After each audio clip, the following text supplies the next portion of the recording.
আজকের রেসিপি শীতকালে টাটকা সবজি লাউয়ের শাক। হ্যালো এভরিওয়ান, আমার চ্যানেলে সকলকে অসংখ্য অসংখ্য ধন্যবাদ। দেখতেই পাচ্ছেন শীতের সবজি টাটকা লাউ সুন্দর করে টুকরো টুকরো কেটে পরিষ্কার করে ধুয়ে আমি রেখে দিয়েছি। অন্যদিকে একটি আলু লম্বা লম্বা করে টুকরো টুকরো কেটে সুন্দর করে ধুয়ে রেখেছি। শীতের সবজি লাউ শাক খেতে কিন্তু অনেকটাই সুস্বাদু যদি সুন্দর করে রান্না করা যায়। এখন আমি পরিষ্কার করে ধুয়ে রাখা লাউ শাকগুলো প্রেসারে দিয়ে দিচ্ছি। সাধারণত আমি লাউ শাক রান্না করতে হলে আমি কিন্তু প্রেসারের মধ্যে একটা সিটি দিয়ে ভাপিয়ে নিয়ে জলটা ফেলে দিই। দেওয়ার পরে তারপরেই কিন্তু আমি লাউ শাকটা রান্না করি। এতে লাউ শাকটা কিন্তু অনেকটাই মজাদার হয়। তারপর কিন্তু আমি দেখতে পাচ্ছেন কেটে রাখা টুকরো টুকরো আলুগুলোকে প্রেসার কুকারে লাউ শাকের সাথে দিয়ে দিলাম। এখন সামান্য পরিমাণে লবণ এবং সামান্য পরিমাণ মতো হলুদের গুঁড়ো দিয়ে দিলাম। এখন এগুলোকে আমি হালকা জল দিয়ে দেব যেন লবণ এবং হলুদটা সম্পূর্ণ লাউ শাকের সাথে লাগে। এখন আমি প্রেসার কুকারে ঢাকনা দিয়ে ঢেকে একটি সিটির অপেক্ষায় রেখে দিলাম। একটার বেশি কিন্তু সিটি দিলে শাকটা কিন্তু গলে যাবে, তাই জাস্ট একটা সিটি হলেই আমি কিন্তু প্রেসার কুকার থেকে শাকগুলোকে বের করে নেব। দেখতে পাচ্ছেন আমার একটা সিটি দেওয়া শেষ, সেহেতু আমি এখন প্রেসার কুকারটাকে বন্ধ করে দেব, কারণ বেশি সিটি দিতে গেলে শাকগুলো কিন্তু একদম গলে যাবে। তাই একটা সিটি দিলেই শাকটা পারফেক্টলি শক্তও থাকবে, বেশি একটা নরমও হবে না।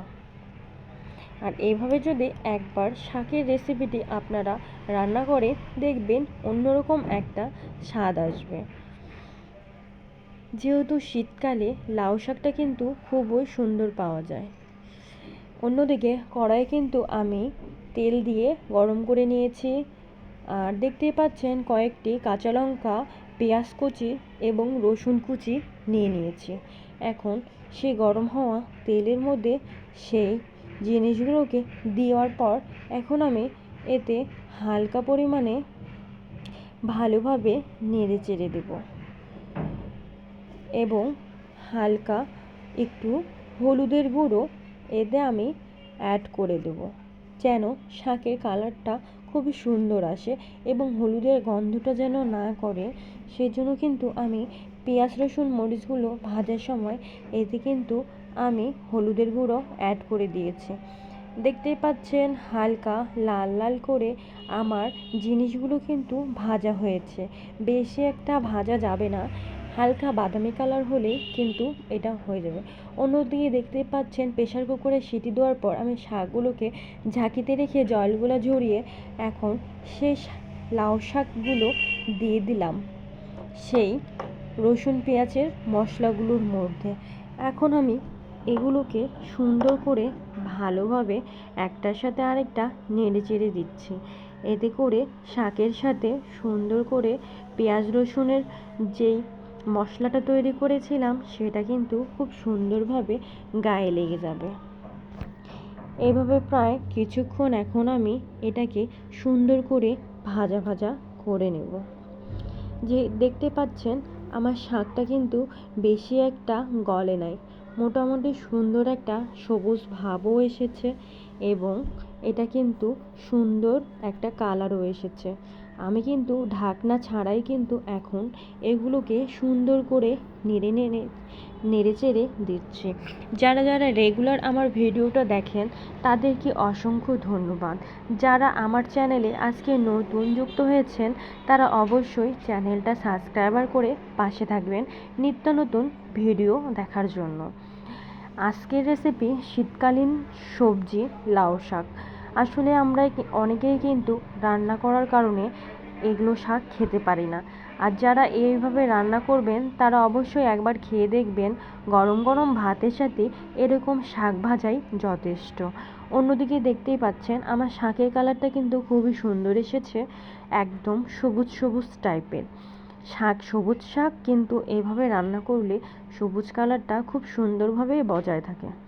দেখতেই পাচ্ছেন আমি কিন্তু কিছুক্ষণ পরপর শাকগুলোকে কিন্তু সুন্দর করে নেড়েচেড়ে লাল লাল করে ভেজে নিচ্ছি।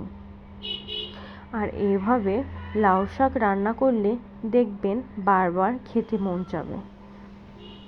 দেখতে পাচ্ছেন আমার শাকটা কিন্তু খুবই সুন্দর একটা কালারে পরিণত হয়ে গেছে। এটা কিন্তু মোটামুটি হয়ে এসেছে। আমি আর কিছুক্ষণ এটাকে সুন্দর করে লাল লাল করে ভেজে নেওয়ার পর এটাকে আমার খাওয়ার উপযোগী হিসেবে তৈরি হয়ে যাবে।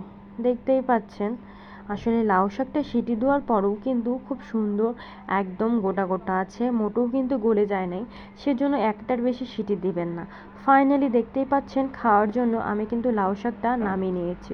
কেমন হয়েছে আমার শীতকালীন সবজি লাউ শাক ভাজি অবশ্যই আপনারা কমেন্ট করে জানাবেন। যারা এতক্ষণ আমার সাথে ছিলেন তাদেরকে অসংখ্য ধন্যবাদ। আপনারা এভাবে আমার চ্যানেলের পাশে থাকবেন, ভালো থাকবেন। সবার জন্য শুভকামনা।